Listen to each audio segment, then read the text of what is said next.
अगर हम पर्सनैलिटी को समझें तो पर्सनैलिटी क्या होता है, एक तेजस्वी व्यक्तित्व क्या है, एक्यूमुलेशन ऑफ पॉजिटिव ट्रेट्स, यानी कि आपके जीवन लखन जियाए श्री रघुबीर हर्षि उर लाए रघुपति कीन्ही बहुत बड़ाई तुम मम प्रिय भरत ही सम भाई सहस जितने बदन तुम सकारात्मक गुण होंगे उतनी तेजस्वी आपकी पर्सनैलिटी होगी।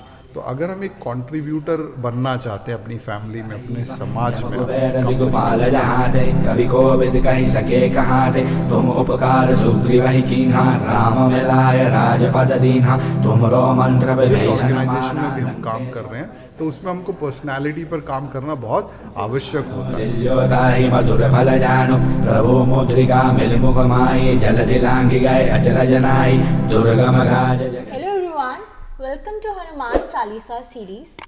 गाइस, अभी तक हमने समझा कि कैसे हमें ईगोलेस बनना है, क्या इम्पोर्टेंस है ईगोलेस बनने की। हमने ये भी समझा कितना इम्पोर्टेंट है व्यवस्थित रहना, डिसिप्लिन रहना। तो चलिए अब इसी के साथ अब हम आगे बढ़ते हैं अगली चौपाई में।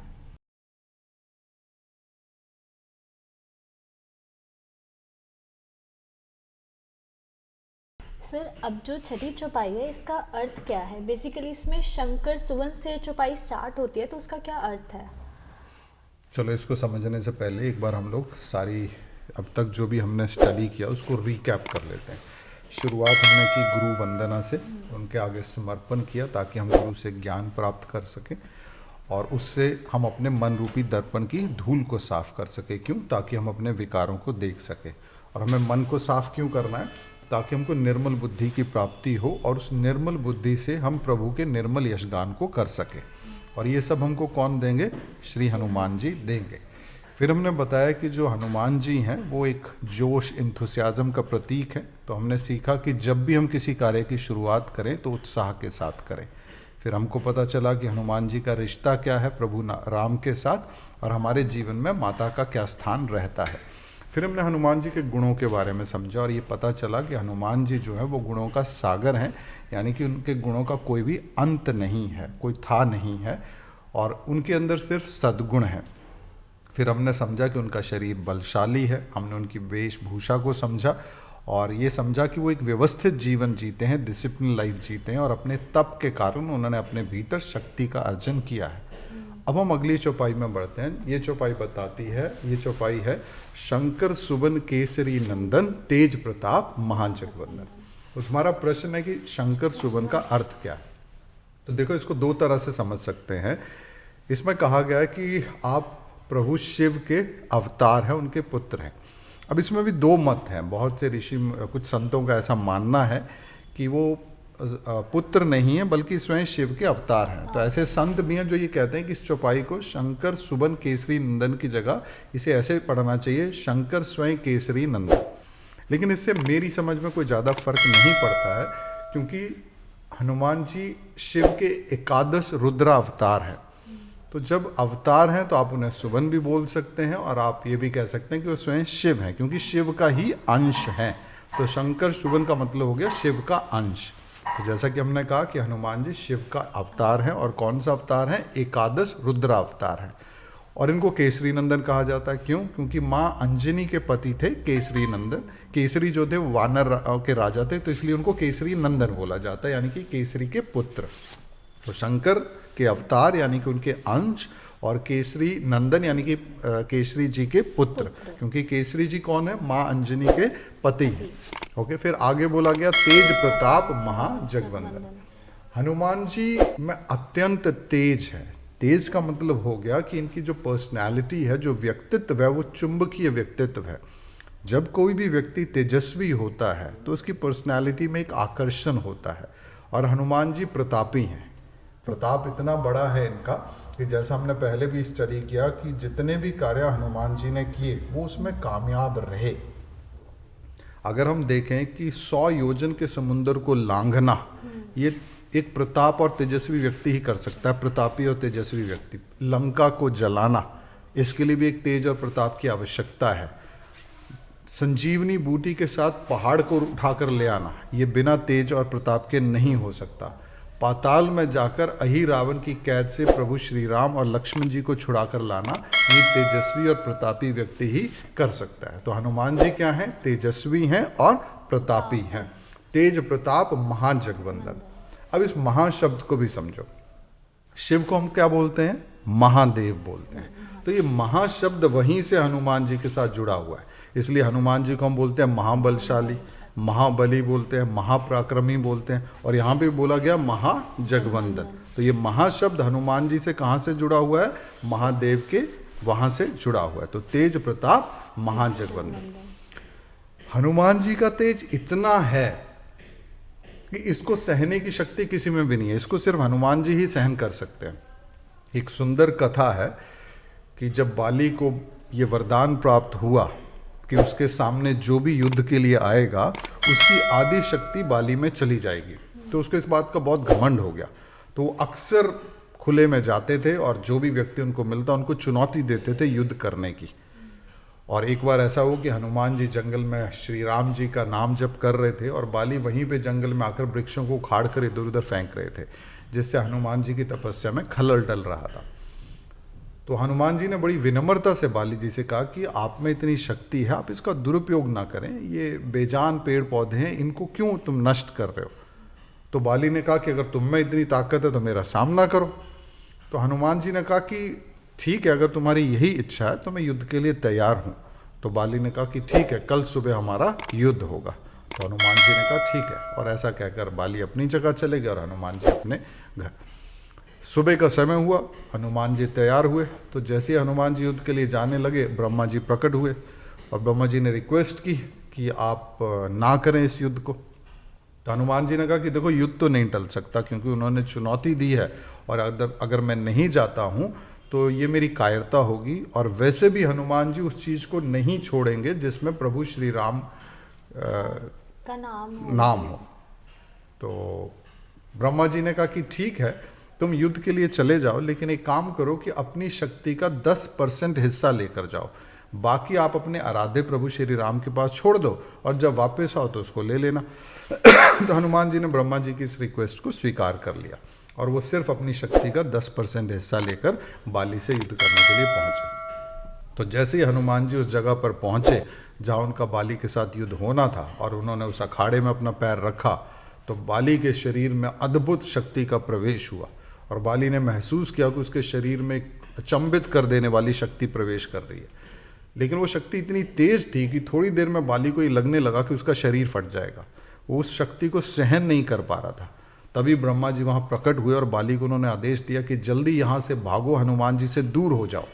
बाली को कुछ समझ नहीं आ रहा था, लेकिन उसको ये समझ आ रहा था कि अगर वो यहाँ और खड़ा रहा तो उसके शरीर के टुकड़े हो जाएंगे। तो बाली तेजी से वहाँ से भागा और कुछ दूर जाकर वो मूर्छित हो गया। जब वो होश में आया तो वो परेशान था कि उसके साथ हुआ क्या। तब ब्रह्मा जी ने उसे बताया कि बाली, ये हनुमान जी के 10% हिस्सा था शक्ति का, जिसको तुम्हारा शरीर बर्दाश्त नहीं कर पाया। अगर वो पूरी शक्ति अपने साथ लेकर आते तो सोचो तुम्हारा क्या होता।